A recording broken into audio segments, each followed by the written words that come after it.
requested items from my cookbook here called Baking Naturally, and it is what I call the extraordinary chocolate chip cookie.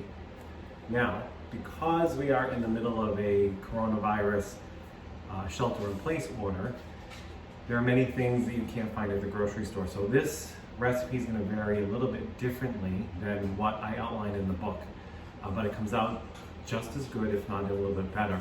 As a matter of fact, I have another technique that I'm going to use with the butter that will help make it a little bit chewier and actually solve your problem if you forget to take the butter out of the refrigerator in time.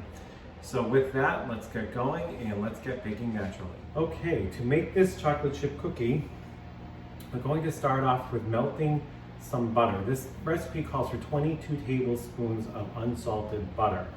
You're going to take 6 tablespoons of that butter and you're going to melt it. Then you're going to take the 2 remaining sticks of butter, cut them into tablespoon-sized pieces, put them into the melted butter off heat, and create a butter slurry. And this is what that looks like.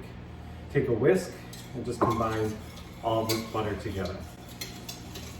That way, if you forget to take the butter out of the refrigerator, this solves those problems. Doing this to the butter also will make a chewier texture cookie on the inside and keep it a little bit crispy on the outside, which to me is a perfect chocolate chip cookie. You get an idea of the consistency. So it's a little runny with some chunks of butter mixed in.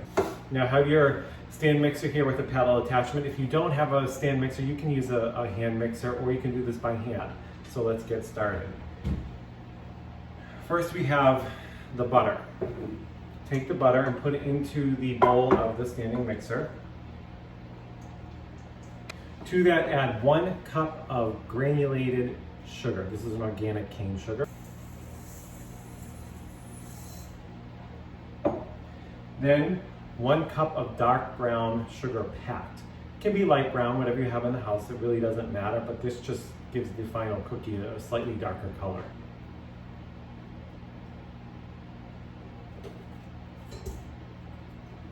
Now, mix on low.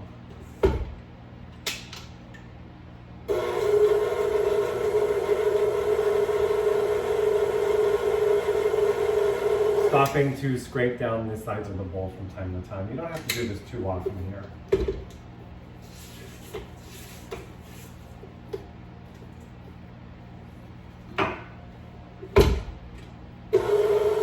Increase the speed once it starts incorporating.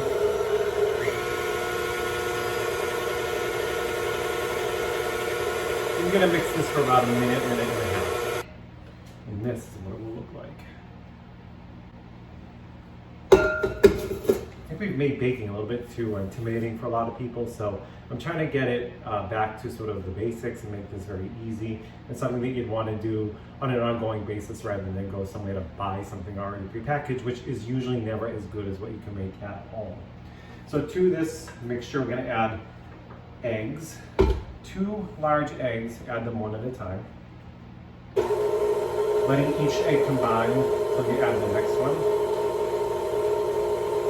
Number 2.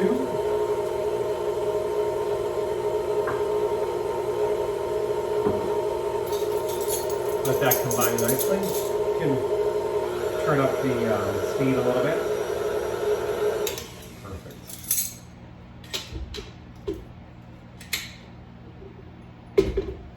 Now, vanilla. This is an important piece of this recipe. Now, a lot of recipes will call for 1 teaspoon of vanilla. This one is 3 teaspoons, which is 1 tablespoon. And if a little bit more gets in, even better. People have always asked me, have often asked me, what is in the cookie that makes it taste so good? Because they can't quite figure it out. Some of that is vanilla, and some of it is the amount of salt we're going to add. It's a little bit more than you would normally add. Mix this till it's combined.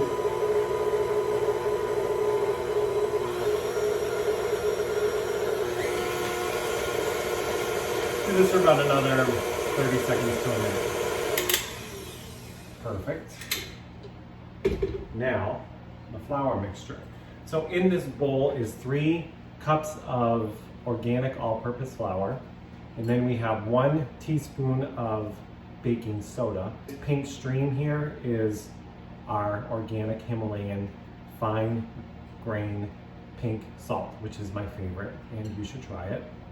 You can see there's a lot in there. It's a teaspoon of salt. Mix this all together. Then with the mixer running on low, add the flour to this wet mixture.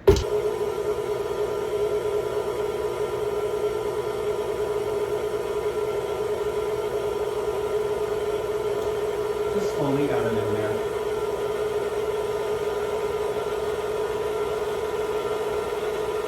The dough is starting to come together.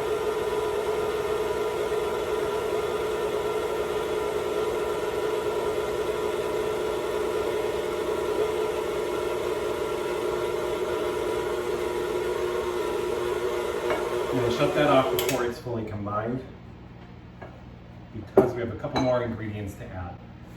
A little bit of a secret ingredient I have here is sweetened condensed milk, and that's 3/4 of a cup. I add this because it adds a little extra sweetness, and it also helps keep the cookie a little bit more chewy when we're done baking it. So at this stage is when you want to add this in. Just in a slow, steady stream.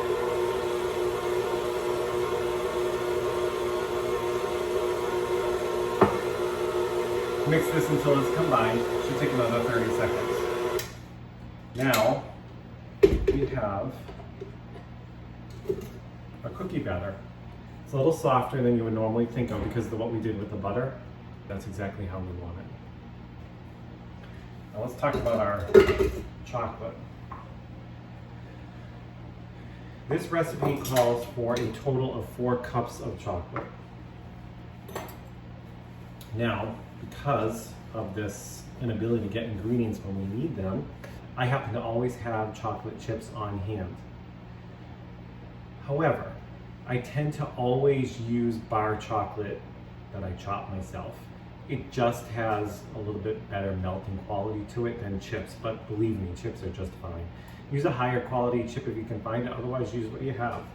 These are 3 cups of semi-sweet chocolate chips, and I did have 8 ounces of unsweetened bar chocolate in my cabinet, so I went ahead and I chopped that up finely.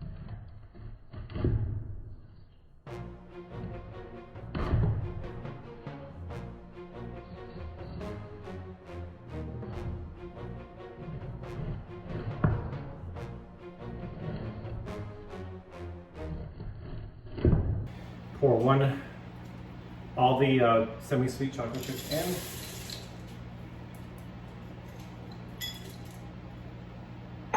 And all the unsweetened or bittersweet chocolate. Do this in very small spurts so it doesn't go everywhere. And once it starts incorporating, let it go. And that is it. And this is the dough. Before you start mixing these ingredients, preheat your oven to 350 degrees and line your baking sheets with parchment paper. I use a 1/3 of a cup measuring spoon.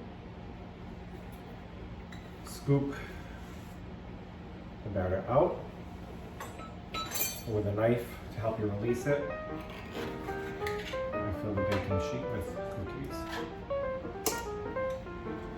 These cookies happen to be for an office party, so I normally wouldn't do them this big. But because they're for a special occasion, they're actually going to go to some physicians who are working the front lines here dealing with the COVID pandemic. So I think they deserve cookies that are a little bigger. You can certainly do this however you want. The 1/4 cup measures also a good amount of cookie dough. Serious cookies. Look at all those chocolate chips. Now normally too, I often add walnuts to this, but because I'm making them for an office party, I don't know if anybody has a nut allergy over there, so I do not want to put nuts in here just to be on the safe side. And just move the batter as you need it. it. This is why you want to use parchment paper as well.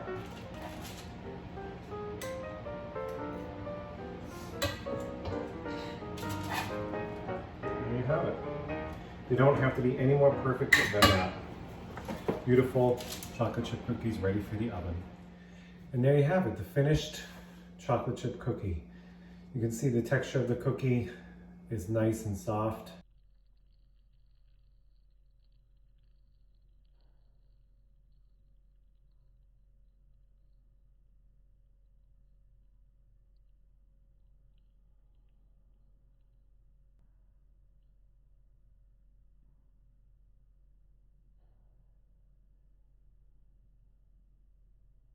You can see how the bar chocolate melts into the cookie while the chocolate chip tends to remain whole. That's why I use bar chocolate throughout the entire cookie when I have the ability to do that, but nonetheless, it's still just as good anyway. So I hope you try this cookie. I hope you love it. And this is one of the cookies that went a little bit rogue on us and became a little bit bigger than the rest of them, which is a good thing because I get to eat these. These are going to the office for all the physicians to enjoy.